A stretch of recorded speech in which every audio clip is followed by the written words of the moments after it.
Es todo un honor recorrer estos pasajes y déjenme confesarles que en mi propia vida estoy siendo minimizado cada vez más al extremo por las demandas tan grandes de la palabra de Dios. Gracias por su gracia. Lo único que puedo decir en el ministerio pastoral en el que he llevado hasta hoy, lo único que puedo decir es gracias por tu gracia. Es lo único. No hay más, no hay ningún mérito humano. La semana pasada hemos concluido las virtudes morales, ¿se acuerdan? Habló el pastor Omar con las virtudes morales, el cual vimos por 3 semanas, anclando siempre, ¿se acuerdan cuál es la base para el ejemplo pastoral? ¿Cuál es la palabrita esa crítica? ¿Cuál es la base? Ser muy bien, irreprensibles. No voy a explicar exactamente eso, lo hemos explicado ya a detalle. Es recordar simplemente que no se equivoque, no es que algún pastor pueda llegar a una perfección, no es que no falle, como lo explicamos, sino que no tiene mancha de pecado obvia en su vida. ¿Escucharon bien? Una persona que lidera una iglesia no puede tener una mancha de pecado obvia en su vida. Tiene que saber tratar sus pecados con la palabra de Dios. Es como decía Pablo a su hijo en la fe, Tito. ¿Se acuerdan que hicimos el paralelo en Tito 1:7, donde menciona la palabra irreprensible, que no es la misma que 1 Timoteo 3? La palabra irreprensible en Tito es mucho más gráfica lo que estamos explicando. La palabra irreprensible es no marcado por ninguna infamia. Si usted va a una iglesia y conoce que algún líder de la iglesia o que el pastor de la iglesia está marcado por algún pecado recurrente y así lo conocen, esas personas no están calificadas para el pastorado. Eso ya lo vimos. No marcado por ninguna infamia. Pablo lo define así. Y para acomodar nuestras mentes a manera introductoria, acompáñame un ratito a 1 Corintios, por favor, capítulo 9. Este pasaje me encanta. Capítulo 9, verso 27. Está hablando el apóstol Pablo a la iglesia de Corinto. Así que, en conclusión, yo de esta manera corro, dice Pablo, no como a la aventura, de esta manera peleo, no como quien golpea al aire. ¿Te has dado cuenta qué gráfico es esto? No como quien golpeo al aire, ¿no? Como un boxeador que está golpeando al aire. No, él sabe a dónde pegar, no como que golpeo al aire. Verso 27. Sino que golpeo mi cuerpo y lo pongo en servidumbre, no sea que habiendo sido heraldo para otros, yo mismo venga a ser eliminado. Mis amados, escúchenme bien. Para el líder de la iglesia, para el pastor u obispo o anciano, que ya saben que es lo mismo, escúchenme bien, no es suficiente amar la palabra de Dios. Escuchen bien. No es suficiente amar la palabra de Dios. Tiene que al mismo tiempo odiar el pecado. No es suficiente decir que ama la palabra de Dios. Tiene que en su vida odiar el pecado. Esforzarse por andar en integridad y pureza moral constantemente. No simplemente decir que ama la palabra, sino que odia el pecado. Odia el pecado. Antes de entrar al texto hoy, pues estamos tratando el segundo punto, las virtudes de un pastor. ¿Se acuerdan cómo dividimos el tema de los pastores? En 3 puntos. ¿Se acuerdan? El primero, el anhelo al pastorado, el llamado. Eso ya lo vimos hace 3 semanas. Después las virtudes de un pastor, que esta sería nuestra tercera semana, que vamos las virtudes de un pastor y las marcas del pastor fiel. Estamos en el punto 2, las virtudes de un pastor todavía. Y permíteme recordarte que el pastorado y el liderazgo eclesial se define con una palabra: influencia. Influencia. Repito lo que ya hemos dicho por semanas y quiero que esto quede grabado. a todo el que escuche este mensaje. Usted, donde se congregue, lo van a influenciar. Por favor, no caiga en esa trampa de pensar que si se congrega a un lado y bueno, me gustan las cosas, la estructura, la vida placentera, más no importa quién predique porque no importa lo que se diga, ya no importa. No. Va usted a ser influenciado. Esto es muy importante. Esto no se dice mucho porque la gente, al no estar capacitada para predicar el evangelio, al no tener esa capacitación que debe tener un pastor, entonces tiene que decir que todos están bien predicando. La verdad es que no. La gran cantidad de lugares que se predica el evangelio toman pésimamente el texto bíblico. Y así se va a influenciar a la gente. Es muy importante recordar que el liderazgo eclesial influye de manera fuerte a la gente. Muy importante, muy importante. Quiero seguir trabajando esto un poquito, por favor. Proverbios 29. Proverbios 29, versículo 12.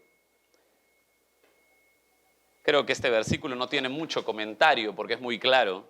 Proverbios 29, 12 dice: si un gobernante atiende la palabra mentirosa, escucha lo que dice Proverbios 29, 12. Si un gobernante atiende la palabra mentirosa, todos sus servidores serán impíos. Creo que no hay mucho que comentar ahí, ¿verdad? Si un gobernante atiende la palabra mentirosa, todos sus servidores, ¿cómo serán? Mentirosos igual. ¿Por qué? ¿Por qué si un gobernante atiende la palabra mentirosa, todos sus servidores serán impíos? Por la influencia. Por la influencia. Cuando estuve pensando en esto para este mensaje esta semana, me acordé no solamente de Oseas, que vimos Oseas 4, tal es el sacerdote, tal es el pueblo, ¿verdad? Sino que me acordé que una vez salimos con mi esposa a comprar a La Victoria, a Gamarra, y ella se acordará, ella está aquí, y había un hombre que vendía y gritaba vender 2 kilos de fresas por 5 soles. No voy a decir cómo gritaba, ¿no? Me encanta imitar eso, pero no lo voy a hacer aquí. 2 kilos de fresa por 5 soles. Y mi esposa se asombró y me dijo: Jorge, por favor. Claro. Y yo le dije: ¿y por qué? Porque el kilo de fresa cuesta como 6 soles, 5 o 6 soles, que 2 kilos por 5, qué bueno. Entonces yo fui, lo paré corriendo y le dije: señor, por favor, 2 kilos. Y él me dio una bolsa, lo puso en su balanza y me dio: gracias, señor. Le di los 2 soles, le di los 5 soles y me fui. Y cuando me voy, agarro la bolsa. Y esto no pesaba ni 1 kilo. Y claro, yo no tengo una balanza aquí, aunque parece, ¿no? Pero no tengo una balanza, pero le dije: señor, esto no pesa ni 1 kilo, usted me está estafando. Y entonces el señor agarró la bolsa, así me la quitó, me la ranchó y metió 2, 3 fresas más, renegando, y dijo: oye, señor, si el presidente roba, el alcalde roba, ¿yo cómo no voy a robar algo?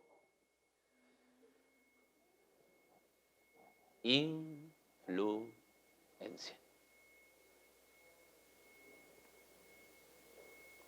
Ahora yo no sé cómo harán las congregaciones donde sus pastores caen en pecado, volverlos a restituir, baja la valla. Hay un problema con Dios. Hermanos queridos, este tema es serio. Influencia. Dios nos libre.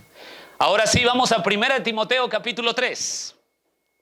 1 Timoteo capítulo 3, vamos a leer desde el verso 1, donde se habla ahí lo que son los pastores, sus virtudes y lo que es un pastor. 1 Timoteo 3, del 1 al 7, palabra fiel: si alguno anhela obispado, buena obra desea. Mientras vas leyendo, recuerda lo que has aprendido. Si alguno anhela obispado, buena obra desea.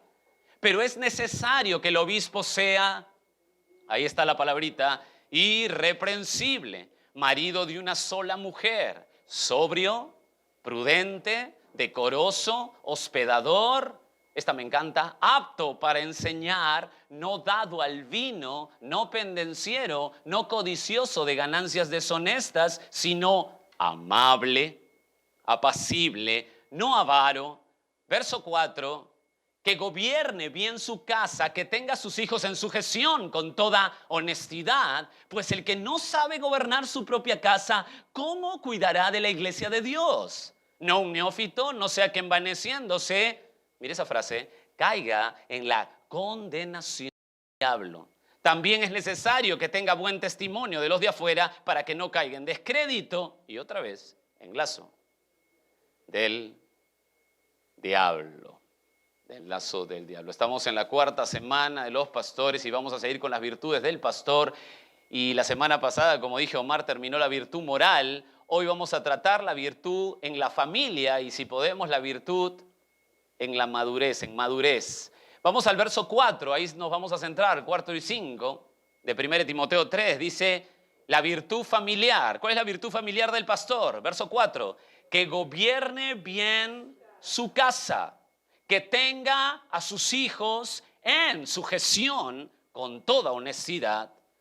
Y lo lógico es, pues el que no sabe gobernar su propia casa, ¿cómo cuidará de la iglesia de Dios? Es muy interesante que en la lista de las características de los líderes, no sé si se habrán dado cuenta, yo creo que sí, más renombrados del mundo, cuando uno dice quién es un líder, y usted mira por internet o por revistas o por documentos cuáles son los líderes más renombrados del mundo, siempre se enumeran sus grandes talentos, sus grandes estudios, su gran habilidad. Pero si se dan cuenta hasta aquí en las características del pastor, no se enumera eso, sino lo que se toma en cuenta de un pastor sobre todo es su carácter. ¿Se acuerdan lo que hemos visto? Irreprensible, marido de una mujer, no dado al vino, no peleador, no contencioso, no busca ganancias deshonestas, sino amable. Solo una de ellas que hemos visto la podríamos ubicar como la habilidad. ¿Se acuerdan que es la elocuencia para explicar el conocimiento doctrinal bíblico correcto? Que es la frasecita apto para enseñar.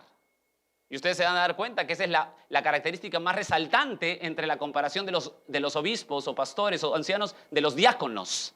El diácono no está apto para enseñar. En los pastores, todo pastor tiene como tarea principal, fundamental, enseñar. ¿Está claro? O sea que por ahí que digan, bueno, no, es que este pastor se dedica a la administración. No. Puede ayudar, pero su tarea siempre será enseñar. Apto para enseñar. Las demás características son el carácter del pastor. ¿Y por qué apto para enseñar aparece como una habilidad ahí? Porque fuimos claros, ¿se acuerdan cuando lo explicamos? Fuimos claros que esta característica, esta habilidad está amarrada a lo moral. Obviamente, si el pastor vive una vida personal impía, ¿cómo va a ser su predicación? Impía. Si yo soy un mentiroso, nunca voy a condenar la mentira en mi predicación. Si yo tengo problemas de alcoholismo, nunca voy a decir que el ser alcohólico es pecado, obviamente. Y así puede seguir con todos. Entonces, esto va ligado, el apto para enseñar, a la piedad moral, a la vida delante de Dios de un líder eclesial. Y como saben, para que no se vayan lavando las manos, es el ejemplo donde toda la congregación tiene que seguir, ¿verdad? No es solamente los puntos para el pastor, sino que toda la congregación tiene que ver eso en los pastores para que ellos, ¿qué cosa hagan? Imiten el ejemplo. ¿Por qué? Porque son influenciados. Son influenciados de todas maneras. Bueno, y ahora mucho menos se menciona que las características inamovibles de un líder político o un líder de diferente lugar, menos se menciona que tenga que ser ejemplo en la familia.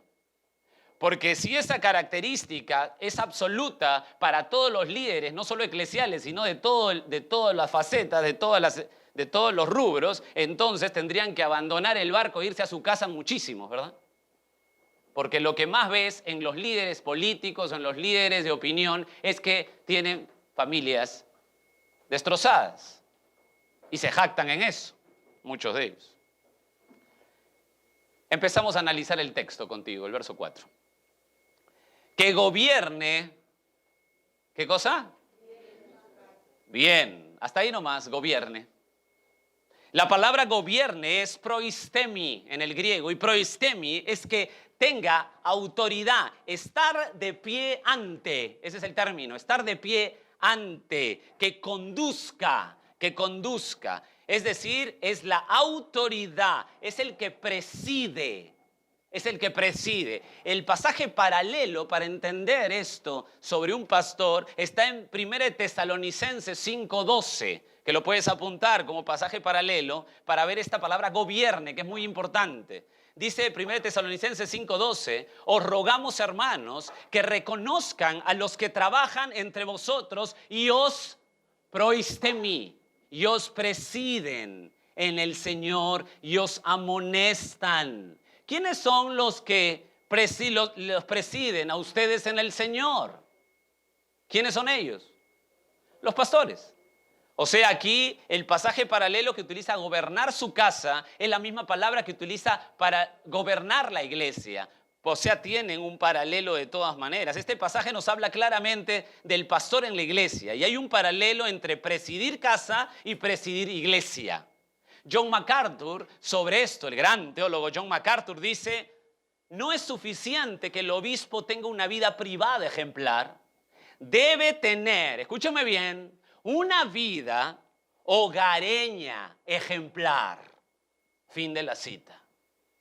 No solamente una vida privada ejemplar, sino una vida hogareña ejemplar. Tiene que proistemi, tiene que tener la autoridad y el gobierno. Preside su casa, es lo que está diciendo. Pero no preside nomás su casa, sino que preside, ¿cómo preside? Dice ahí, o gobierna bien. Estudiamos la palabra bien para que veas la profundidad que hay aquí. La palabra bien en el griego es kalos. ¿Cómo me gusta enseñarte esto? De verdad que disfruté aprender esto. Kalos, la palabra kalos es excelente. O sea, hasta ahora es el hombre, para ser pastor en una iglesia, tú anhelas obispado, tiene que ser un hombre excelente, como preside en forma excelente su casa. Pero no solamente es bueno o excelente moralmente, sino que es, escúchame bien, es estéticamente hermoso. Eso significa kalos. Estéticamente hermoso. Es decir, que la gente nota el ambiente de la familia de este pastor. No es simplemente que sea bueno, sino que es estéticamente hermoso. Hermanos, por favor, atiendan esto. Es el ejemplo de familia que la gente nota. Es obvio, es a la vista. No es simplemente escondido, es a la vista. Estéticamente hermoso, notorio a la vista. La palabra kalos la empecé a investigar un poquito más porque me gustó esto y hay un paralelo muy hermoso en un pasaje que me encanta que está en Lucas 8:15. Lucas 8:15, usted se acordará que Jesús enseña la parábola del sembrador. ¿Han escuchado la parábola del sembrador? ¿Han escuchado la parábola del sembrador? Es hermosa, es hermosa. Lastimosamente hoy cuando se predica la palabra del sembrador no hablan del contexto. Y al no hablar del contexto, déjenme decirles que no se entiende nada. Si no hablas del contexto en esa parábola, sobre todo en esa parábola, no entiendes nada. Por eso déjame explicártelo un poquito mientras llegas a Lucas 8:15. Jesús estaba con sus discípulos y los discípulos estaban asustados. Estaban muy asustados. ¿Por qué? Porque la gente llegaba en multitud a ver a Jesús, ver sus maravillas, sus milagros, sus portentos, pero así como llegaban a multitud, cuando Jesús se paraba a explicar la Escritura, a someterse a la Escritura y decir cómo llegamos a Dios a través de la palabra de Dios y las demandas de un verdadero Hijo de Dios, así como las multitudes llegaban, las multitudes salían. Y siempre cuando predicaba se quedaba con 12. Hoy sí, déjame hacer esta aplicación al hoy. Hoy si pasara eso con un pastor, diríamos, este pastor no tiene éxito. Este pastor no es carismático, le falta llegar más. Que tenga unas clases, por favor, urgente, de sonrisa con Cash Luna, para que llegue más. ¿Verdad? Cierro paréntesis. Entonces los discípulos estaban preocupados porque habían entregado todo a Jesús, habían dado todo a Jesús, habían dejado todo y estaban medios preocupados en este momento de sus vidas. Este pasaje también se ve en Mateo 13 y en Marcos 4, pero es bien interesante porque se acercan a Jesús medios desconcertados. Señor, ¿qué vamos a hacer? La gente viene, parece que estamos en la iglesia exitosa y de pronto se dan media vuelta y se va. Y Jesús les explica la carta magna del evangelismo. Así se evangeliza Jesús. Y empieza a explicar la parábola del sembrador. Cuando tú leas la parábola del sembrador, es la carta magna del evangelismo. Así, hermanos queridos, se evangeliza. Así se evangeliza. Y Jesús da 4 terrenos. ¿Se acuerdan? 4 terrenos. Donde la semilla cae. Y Jesús explica que la palabra es la semilla. En la parábola, ¿verdad? Explica que la parábola. Y da la palabra y cae en un terreno. El primer terreno rebota como pelota de frontón. Es una persona que no quiere nada con Dios. Dice, no, yo me porto bien, yo me siento bien, yo voy a mi culto, yo voy a mi iglesia, de ahí me voy a mi casa y vivo como me da la gana. Porque el que rebota como frontón no quiere decir que no sea un religioso, ¿eh? Va a la iglesia quizá, va a la iglesia. El segundo terreno es una persona que quiere a Jesús, anhela a Jesús, ve como su alternativa de vida a Jesús, pero pronto escucha las demandas y se acabó Jesús. Son esas personas que pueden pasar adelante en una campaña evangelística casi al borde del llanto, pero cuando se enteran lo que es ser cristiano, dicen no, tanto no, ¿eh? Este pastor es un fanático, no. Media vuelta a su casa. El tercer terreno similar. Reciben a Jesús con mayor anhelo, quieren a Jesús, aman a Jesús. Quieren a Cristo, quieren que le cambien la vida. Pero lo mismo se pone en la balanza que él no puede amar sus riquezas o sus comodidades antes que el evangelio y dicen no, gracias. No, gracias. Media vuelta. Déjame hacer un paréntesis de ahí, por eso que es tan deprimente como se predica el evangelio hoy. Prometiendo que si tú vienes a Jesús, te va a ir bien. Si vienes a Jesús, vas a tener... ¿Quién quiere paz? ¿Quién quiere paz? Mira, el narcotraficante quiere paz. Todo el mundo quiere paz. Si predicamos, ¿quién quiere paz? ¿Quién tiene problemas en su familia? ¿Alguien acá no tiene problemas en su familia? Es deprimente cómo se hace una invitación al evangelio sin ser claros. Y por no ser claros pasan estos terrenos. La gente piensa que Jesús es una cosa y la verdad es cuando se dan cuenta las demandas se van corriendo. Claro, si se las dan, ¿no? Porque lo peligroso es seguir siendo un terreno inconverso pensando que son salvos y cuando se mueren se van al infierno. Eso es peor. Pero damas y caballeros, aquí está el último terreno. Y el último terreno, dice en Lucas 8:15, mas la que cayó en buena tierra. Esa palabra buena es, ¿qué palabra es? Kalos. Kalos. Mira qué pasa, la excelente tierra. Estos son los que con corazón, otra vez, kalos y recto retienen la palabra oída y dan fruto con perseverancia. O sea, no solamente la retuvieron y eran buen corazón, sino que el kalos significa que cuando la retienen dan fruto, se ve, es obvio, es hermoso al caminar. ¿Me dejo entender el paralelo? Ese es kalos, bueno, excelente, estéticamente hermoso. Cuando una persona llega a Cristo, ¿qué cosa pasa? Su corazón es transformado. ¿Y qué cosa es lo que primero quiere hacer? Quiere aprender de Jesús. Su mente dice, pero no puede ser. Y empieza a dar fruto. Quizá 30, algunos a 60, otros a 100 por uno. Kalos, excelente, hermoso a la vista. El texto continúa diciendo en el verso 4, en 1 Timoteo 3, volvemos a 1 Timoteo, que tenga a sus hijos en sujeción con toda honestidad. William Hendrickson, el gran teólogo William Hendrickson, dice esto: esta capacitación y gobierno a su familia se hace evidente. ¿Cuándo se hace evidente esta capacitación y gobierno a su familia de un pastor? Se hace evidente cuando el padre mantiene a sus hijos en sujeción. La palabra sujeción, escúchame bien, es upotageo, upotaje sin o final, upotaje, término militar. La palabra sujeción es un término militar que refiere a uno que se coloca debajo de la línea de mando de un superior. La frase ahí es exactamente así: hijos que estén en sujeción, que estén bajo la línea de mando de un superior. El texto sigue diciendo en sujeción y honestidad. Esa frase, sujeción y honestidad, las dos al juntarlas significa respeto. Que los hijos estén no solamente en una autoridad bajo la línea de mando, sino tiene que verse respeto de los hijos hacia los padres. Ser un respeto obvio. El doctor Henry Alford, un erudito de la teología, este hombre escribió el Nuevo Testamento en inglés, hizo una traducción del Nuevo Testamento al inglés y puso pies de página en griego.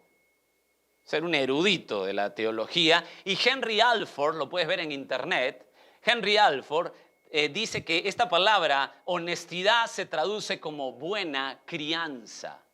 Buena crianza. O sea, en sujeción y buena crianza, debajo de la línea de mando de los padres y buena crianza.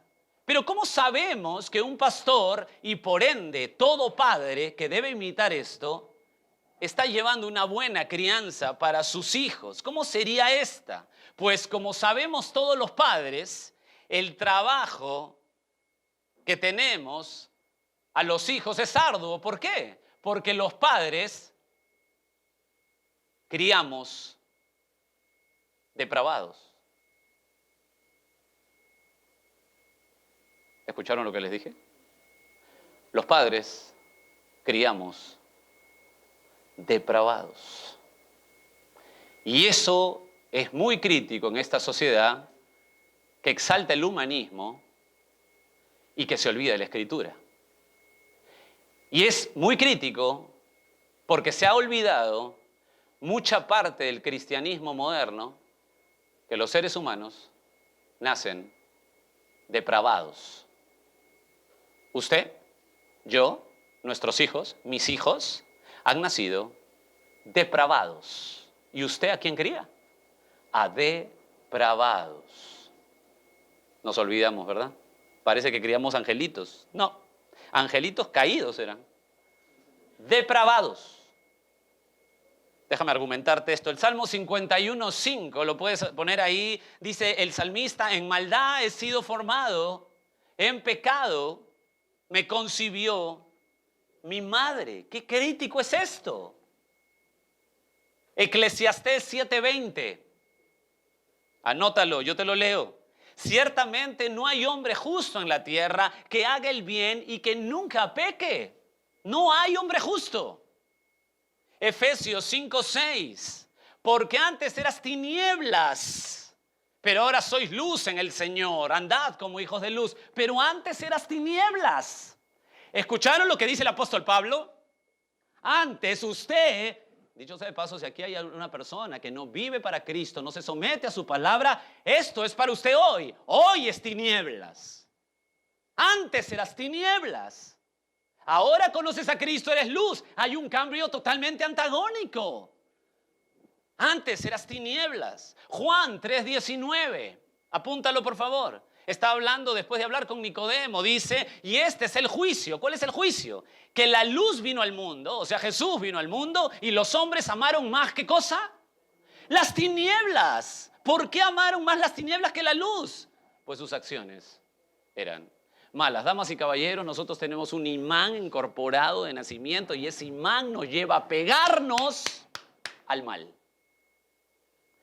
Mis hijos han nacido depravados totalmente. pero los suyos también, ¿eh?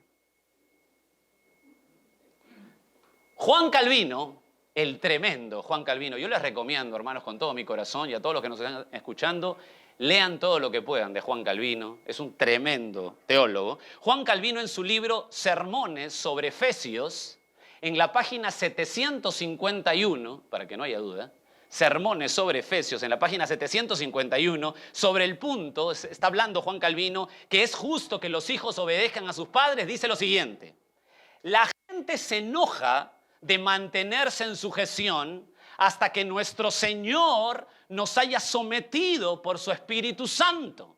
Sigue hablando Calvino. A causa de este orgullo que hace que los hombres, escucha cómo define al ser humano natural Calvino, hace que los hombres, casi bestias salvajes, y que estén inflados como sapos, de manera que no se pueden humillar. Fin de la cita. Creo que en esa época no lo querían a Juan Calvino, ¿verdad? Hermanos queridos, el ser humano nace totalmente en tinieblas. No es malito, no es una persona que se equivoca. Damas y caballeros, cuando Adán pecó en el Edén, ese hombre sinvergüenza, insolente, terriblemente oscuro, escupió el rostro de Dios al pecar en el Edén. Fue un sinvergüenza, insolente.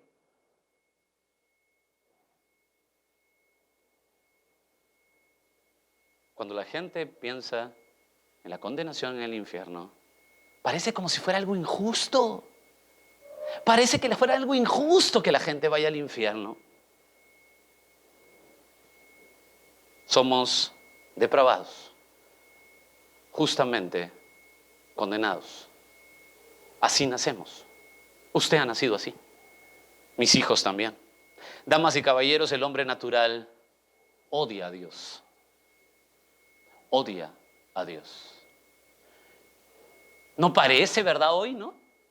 Más bien parece que hasta las radios seculares les encantan los cristianos. Los premios Billboard, Music Awards, le encantan los cristianos. Bueno, como ya lo hemos dicho antes, si ese cantante se para a recibir su premio y empieza a decirle a la gente: muchas gracias por el premio, pero quiero que sepan que ustedes están en pecado y que van a ir hacia el infierno si no se arrepienten, que son generación de víboras.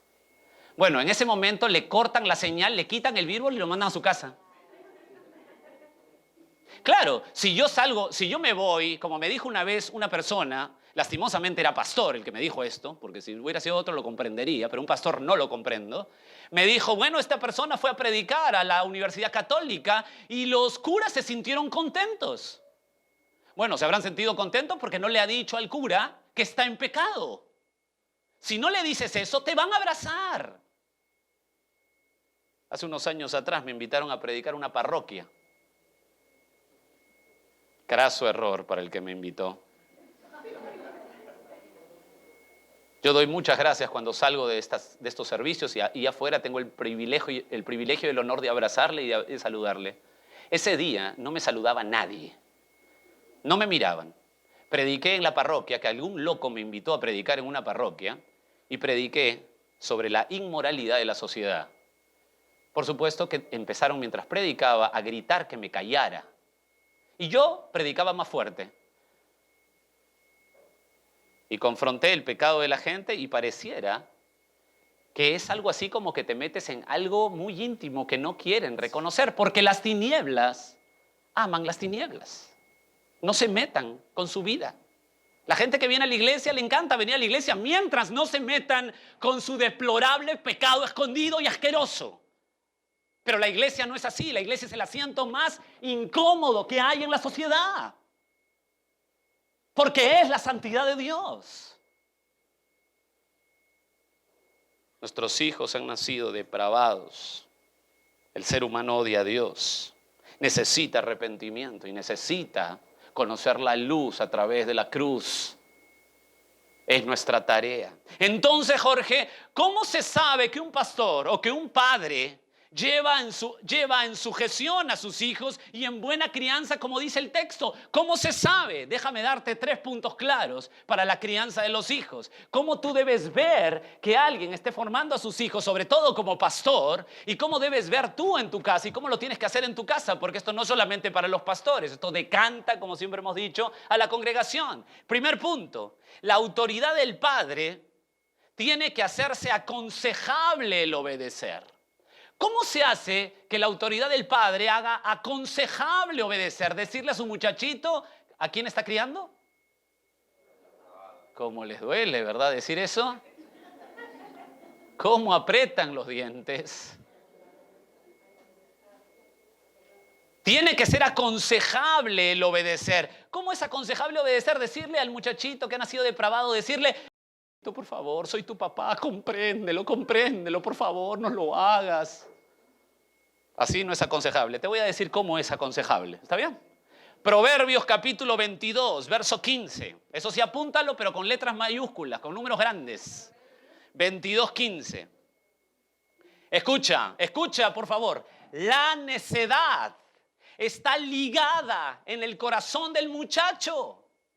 O sea, estás criando un depravado. Está ligada al corazón del muchacho. Y escucha, ahí no termina. Mas la vara de la corrección la alejará de él. Qué problema con esta sociedad, ¿verdad? La necedad está ligada. Solamente tienes una forma. Un palo.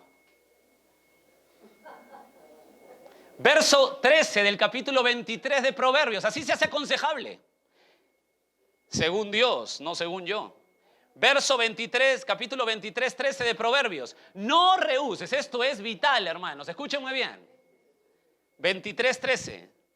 No rehuses corregir al muchacho. Padre, por favor, usted es padre, usted preside en su familia. No rehúse corregir al muchacho, porque si lo castigas con vara, no morirá. ¿Cuál es el límite?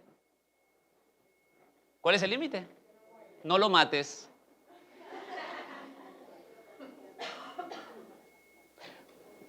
Por supuesto que este primer punto es una parte, y ahorita siguen las demás partes, porque no voy a hacer que alguien me edite acá, porque en los últimos meses he sido tan editado que de verdad ya aprendí. Entonces quiero grabar esto para que no me editen. Editen, de editar. No me editen, por favor. Y después digan, no, el pastor está aconsejando que vayamos. Sí.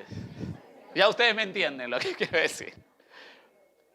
Sí, bueno, sí les aconseja eso, no el pastor, la palabra de Dios dice que el corazón del muchacho es necio, está en necedad. La única forma, no te pongas a llorar a que por favor te obedezca. Hazle aconsejable obedecer. ¿Cómo? Saca un palo.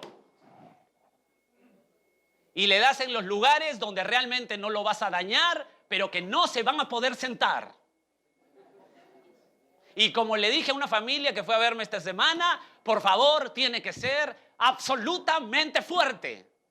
No puede ser un cariño con el palito ni con la correa, tiene que ser absolutamente fuerte. Porque los hijos, como son depravados, son unos artistas, ¿eh? Van a gritar como si los estuvieras pasando un tractor. Déjame seguir porque no me editen ahí, ¿eh? Primero, la autoridad del padre debe ser aconsejable, obedecer. Pero en segundo lugar, la autoridad del padre tiene que tener sabiduría para lograr que la obediencia sea algo lógico. No solamente tiene que ser aconsejable obedecer, es decir, apenas, escúchame bien, apenas hay una desobediencia, es absolutamente esencial que entiendas y que yo entienda que tenemos que corregirlo en el momento. Tiene que ser drástico y con límites claros. pero al mismo tiempo tiene que tener sabiduría para lograr que la obediencia sea algo lógico. Aquí el pastor y todos los padres que están aquí, porque del pastor decanta todo, nos volvemos algo así, una especie de filósofos, expertos en analizadores de los sucesos. Tenemos que hacer entender por qué es la disciplina y por qué es sabiduría la obediencia. No solamente es hacer aconsejable el obedecer, sino explicarle que hay sabiduría en la obediencia. Y tenemos que ser algo así como filósofos. Porque la gente dice, bueno, ahora tú te quedas sin esto, estás castigado. ¿Y por qué, papá? Porque me da la gana. No. Tienes que empezar a filosofar y explicarle bíblicamente, analizando por qué es aconsejable, por qué ha pasado por la disciplina y por qué es sabio obedecer. Esto es muy importante, es decir, la crianza no es simplemente dártela de gritón, si eres padre, porque esto va a los padres, primero a los pastores, dármela de gritón, sino que yo tengo que hacer que la disciplina sea tan drástica, pero al mismo tiempo tan lógica. Salmo 119:9. Me gusta este salmo. ¿Con qué limpiará el joven? Se lo saben, ¿verdad? Su camino. Guardando la palabra de Dios. La palabra camino ahí, hermanos queridos, es una palabra en hebreo que se refiere a surcos mentales. O sea, ¿con qué limpiará el joven su mente? Ahí se refiere a mente. Está hablando de mente, de la mente. Claro, si tiene la mente pervertida, todo lo demás va a ser pervertido. Y solamente se logra con la palabra de Dios. O sea, tiene que tener una explicación, un entendimiento a la palabra de Dios. Y el logro de limpieza solamente es, padres, con la palabra de Dios. ¿Escucharon bien, papás? Bueno, primero, ¿escucharon bien ustedes que me están mirando por internet, pastores? Primero es con la palabra de Dios. Y todos los demás tienen que aprender eso y todos tenemos que seguir eso. La limpieza de un joven no es con luces psicodélicas en una discoteca en la iglesia. No es cantando con guitarra eléctrica. No es que hay que hacer la iglesia más atractivo a los jóvenes. No. Lo que se tiene que hacer es predicar la pura, santa, solvente, única palabra de Dios. Nada más. Tú no lo conviertes. Y esto tenemos que tener los padres metidos. Yo no convierto a mis hijos. Yo no puedo hacer que mis hijos se conviertan. Eso es una tarea imposible. Es una carga muy grande para mí. Yo no puedo. Usted tampoco. La salvación es la soberanía del Dios eterno. Usted tiene que cumplir su función. ¿Cuál es su función? Primero, hágale aconsejable obedecer. Hágale aconsejable, que vea autoridad. Su hijo no es su amigo, es su hijo. Segundo, explíquele por qué lo hace. Él necesita que su mente esté clara con la palabra de Dios. Llévelo a la Escritura. Usted debe entender como padre que es urgente llevarlo al conocimiento de la Escritura y de Cristo. Que es una tarea urgente poder explicarle por qué Cristo fue a la cruz y su condición deplorable. No le diga, mi hijito todo lo hace bien, qué bueno es mi hijito, qué lindo. Todos los de su salón son malos, pero mi hijo es el rey, el lindo, el moro. No. Todos sus compañeros de colegio son malvados y su hijo también. A veces me llaman, me dicen del colegio, caramba, su hijo. Y yo le digo, bueno, sí, todos son depravados. Aquí no hay novedad. Aquí no hay novedad. Hay que formarlos. Y eso toma tiempo. Y eso, acá quiero hacer un paréntesis, hermanos queridos. Padres, tengamos paciencia. Paciencia. Formemos, pongamos un estándar. Y ahí demos todos los días, Nada del papá llega a la casa, pone el periódico, fútbol, olvídense. Pongan el estándar y denle a sus hijos todos los días. Todos los días. Pero tiene que ser 1.000.000 de veces lo mismo. Sí, 1.000.000, 1.500.000, 2 millones. ahí. Y algún momento, algún día, Dios en su gracia va a amanecer en su mente y corazón. ¿Usted pone ese tiempo? No. Usted no puede poner ese tiempo. Pueden ser meses, pueden ser años, pero usted confía en Dios. Es aconsejable, tiene que explicarle que es sabio, explíquele a su hijo la cruz de Cristo y la condición del ser humano deplorable. Aconsejable obedecer, sabio para lograr que la obediencia sea lógica. Y en tercer lugar, la autoridad del Padre tiene que mostrar en la misma cantidad de fuerza en la corrección, en la misma cantidad de ser expertos al explicar, la fuerza en el amor. Hay que hacer entender, hay que mostrar a nuestros hijos que hay deleite en obedecer a Dios. Hay deleite en obedecer a Dios. Salmo 119, 97, otra vez dice, cuánto amo tu ley. Sobre ella medito todo el día. Cuánto amo tu ley. Nuestros hijos tienen que llegar a entender que la obediencia es un deleite. Oye, hermanos, ¿ustedes se han dado cuenta que un cristiano se deleita cada día en la obediencia a Dios? ¿Saben por qué? Porque es maravilloso vivir en transparencia. Es maravilloso que todo el mundo vea tu computadora en la mesa y que si tu esposa entra a tu computadora pueda ver lo que quiera. Es maravilloso no tener un teléfono que te ponga clave para que mi esposa entre y mis hijos me digan, papá, puedo llamar a mi abuela y entren al teléfono como quieran porque vives una vida en transparencia. Es un deleite vivir bajo el sometimiento de Dios. Ellos tienen que aprender que es un deleite obedecer. ¿Y cómo se aprende eso? El padre tiene que mostrarle día a día amor práctico. Hay gente que se ha acercado a preguntar, mira, no me han criado a mí así, entonces yo soy medio frío. Bueno, le digo, no sé cómo haces, pero te calientas. No sé cómo haces. No sé cómo harás. Pero si no te calientas, te prendemos fuego aquí. Porque esto no es ay, bueno, yo no he sido criado así, no lo hago. Eso se llama cobardía. Esto no es para cobardes. Apocalipsis 22 dice que los 20 dice que los cobardes van al infierno. Esto no es para cobardes. Esto es para gente que asume, como Dios quiere, la autoridad, el gobierno como varón en la casa. Y los pastores tienen que mostrar eso en primer lugar. Asumen esa responsabilidad. Y forman a sus hijos así. Aconsejable obedecer, sabiduría para lograr la obediencia y amarlos de tal manera, abrazarlos, besarlos. ¿Te has dado cuenta que un niño va creciendo y no quiere que lo abraces?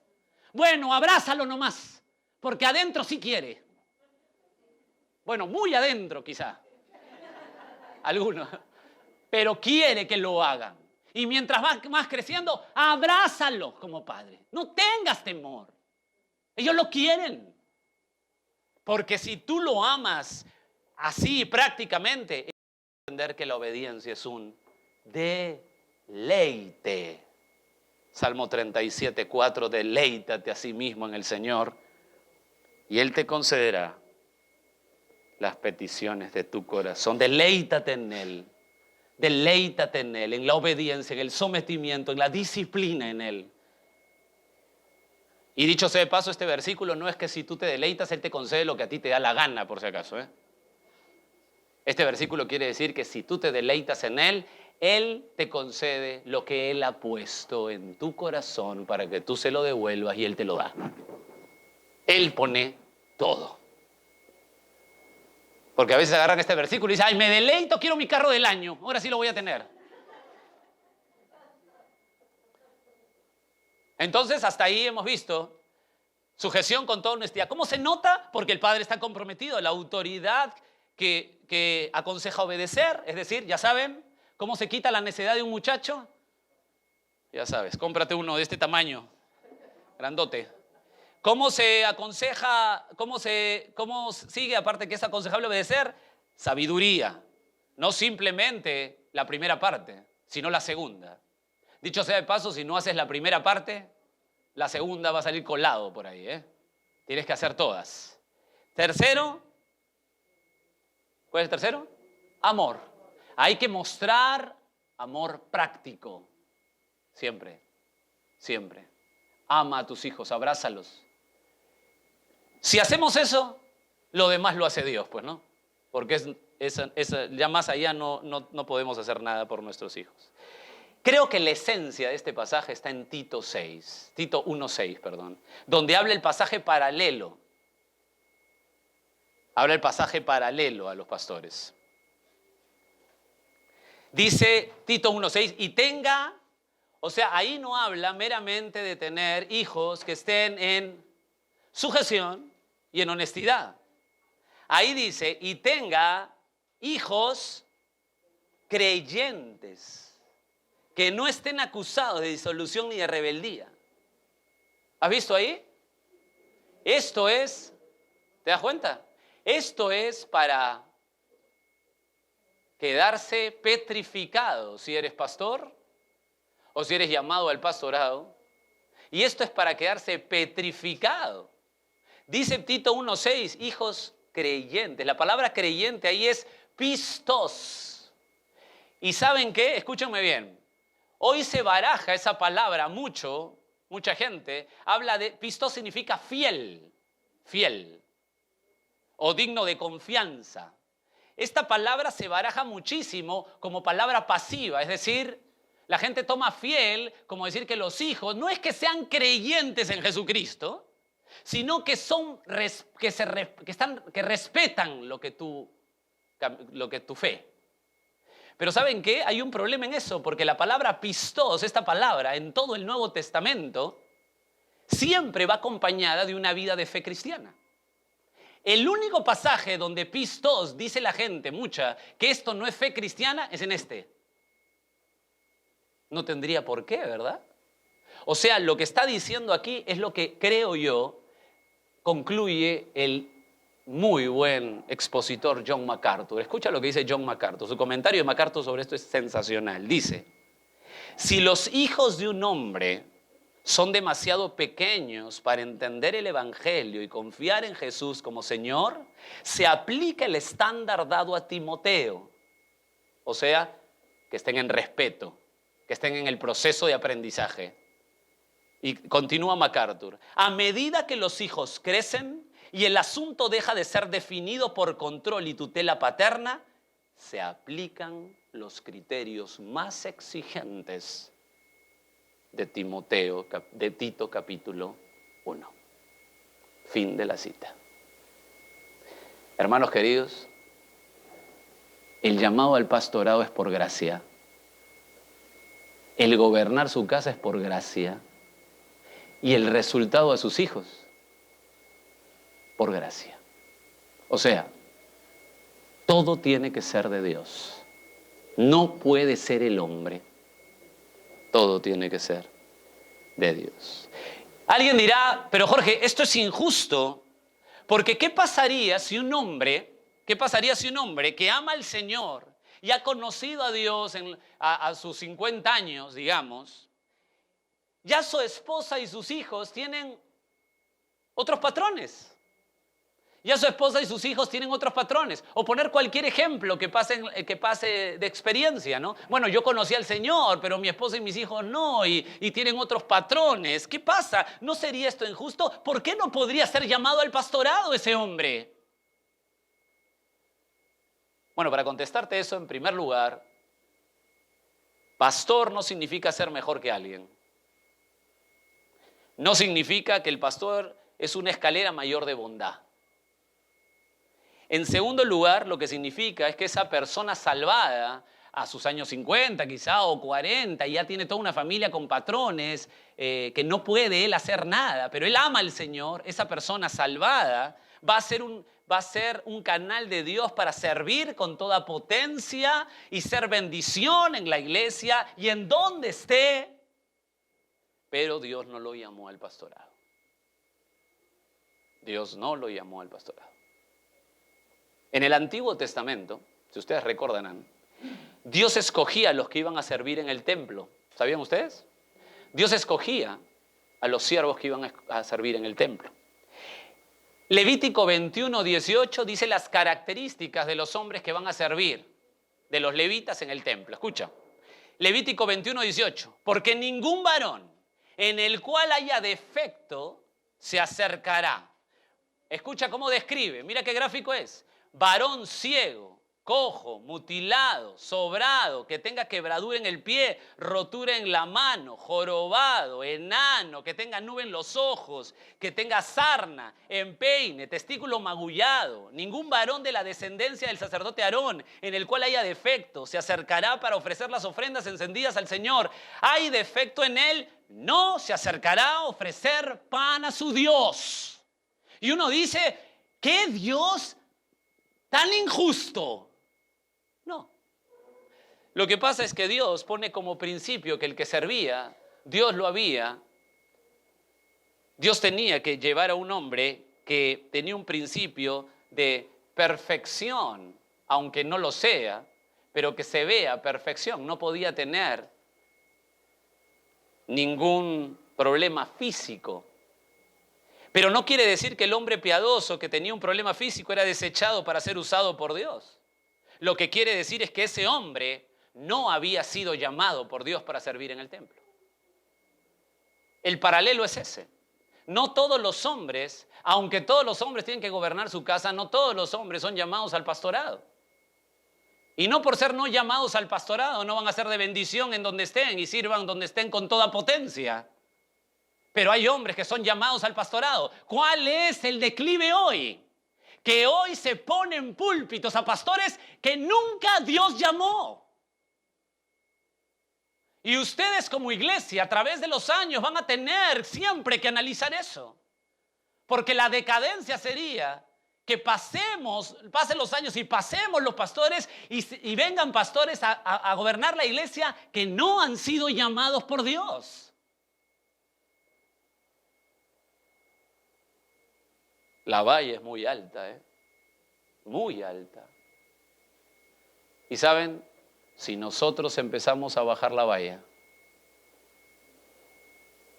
la gente se va al abismo.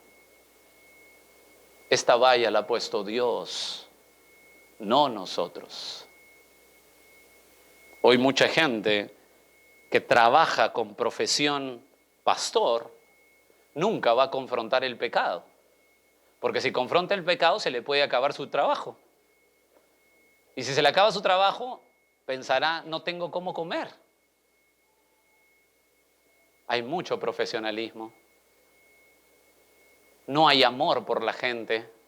El amor por la gente se está demostrando con relaciones de abrazos y besitos, mas no con la verdad de la palabra.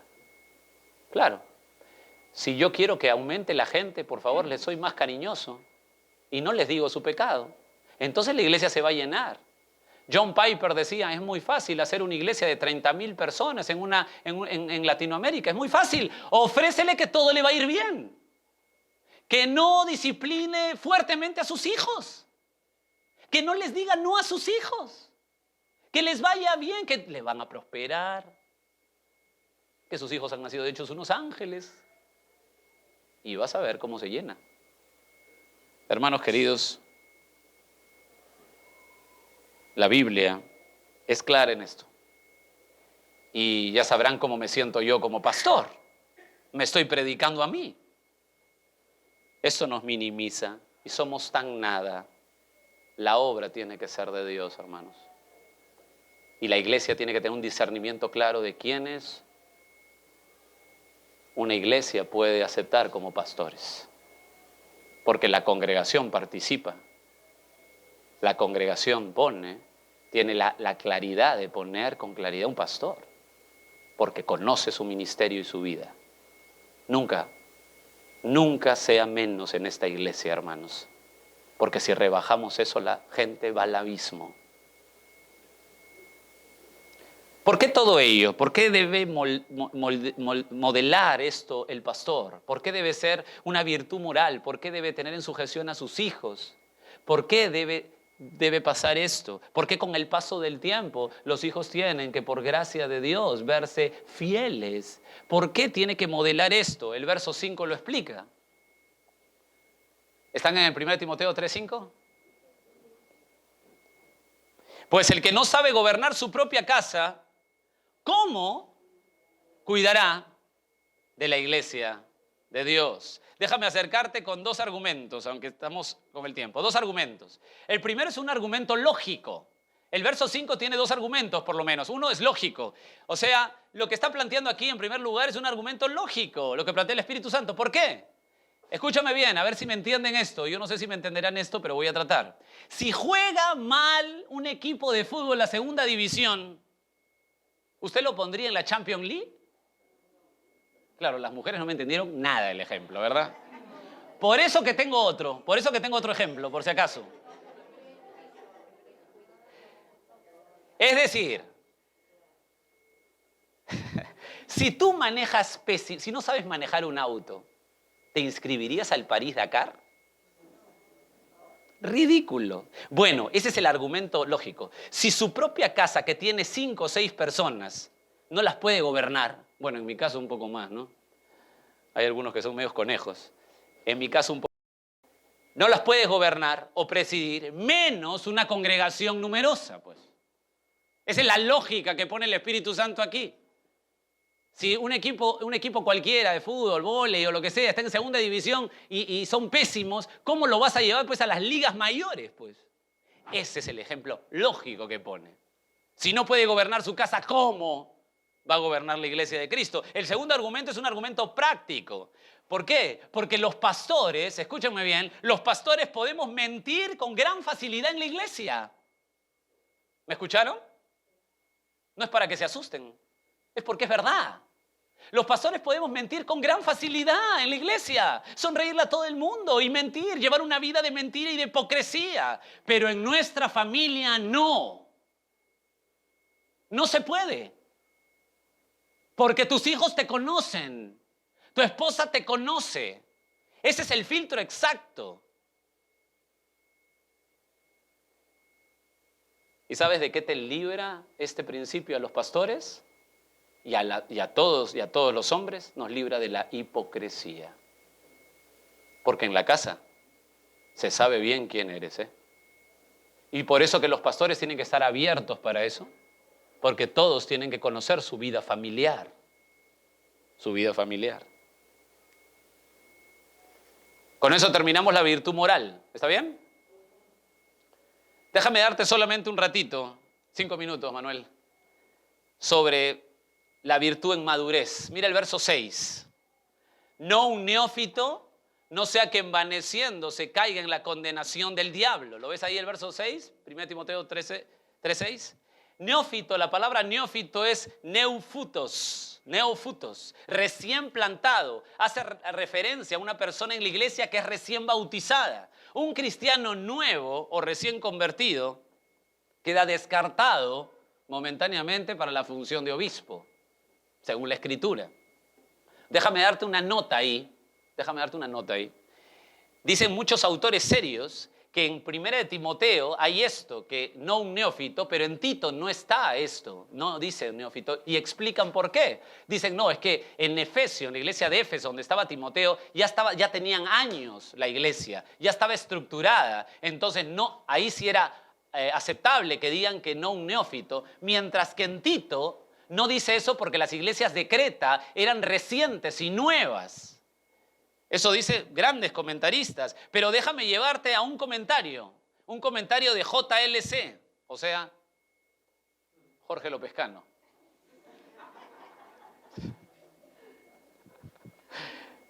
Escúchame bien, no puede ser así. Y estoy persuadido que no puede ser así. ¿Sabes por qué?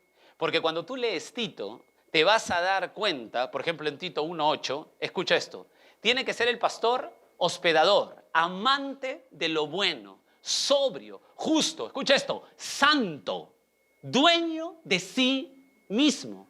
Yo me pregunto, ¿cómo un recién bautizado podemos analizar que sea santo, dueño de sí? O sea, si yo me hago la pregunta, un recién bautizado que es nuevo en la fe, ¿puedo yo ver con claridad que es dueño de sí mismo?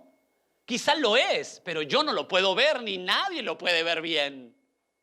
Entonces me parece que es obvio que no necesita decir aquí que no puede ser un neófito. Por supuesto que hay que respetar el contexto de la iglesia, porque no es lo mismo tener una iglesia en la ciudad que una iglesia en un pueblito. No es lo mismo, obviamente no es lo mismo, pero este principio tiene que estar marcado, hermanos, porque como dije, si bajamos la valla, la gente se cae al abismo. No podemos bajar la valla. Tiene que ser gente que pruebe lo que dice la Biblia, porque lo pone Dios. Y dice ahí, no un neófito, no sea que, ven ahí la frase, envaneciéndose. La palabra envaneciéndose se van a acordar, porque la palabra envanecer en griego es tufo. Está fácil de acordarse, ¿no? Tufo. La palabra tufo es envolverse en humo, o sea, inflarse, hinchado de orgullo. He estado pensando en esto y la verdad no solo debe abarcar, obviamente, a los nuevos creyentes, porque si colocamos a nuevos creyentes como pastores, lo que es muy probable que se ocasione es que se hinchen, se inflen, como decía Calvino, como sapos, ¿no? Se inflen. Pero ¿sabes qué? He estado pensando en esto y esto también debe ir para los paidía, o sea, para los bebés en la fe. Porque uno puede tener muchos años en la iglesia y ser bebé en la fe. Y hay gente que tú le das puestos de liderazgo, asumen liderazgos de iglesia. Y cuando tú lo conocías a pocos meses, era una persona. Y cuando asume el liderazgo de una iglesia, es otra. Se infló. Ahora es el rey. Juan Calvino diría, se hinchan con una tonta confianza, como si pudieran volar más allá de las nubes, diría Calvino. Sigue en el texto, no un neófito, no sea que envaneciéndose, tufo, caiga en la condenación del diablo. ¿Qué quiere decir que caigan en la condenación del diablo? ¿El diablo condena? ¿El diablo en la Biblia condena? ¿Qué quiere decir que caigan en la condenación del diablo? ¿El diablo es juez? ¿Quién es el Señor del infierno? ¿Quién puede matar tu alma y llevarla al infierno?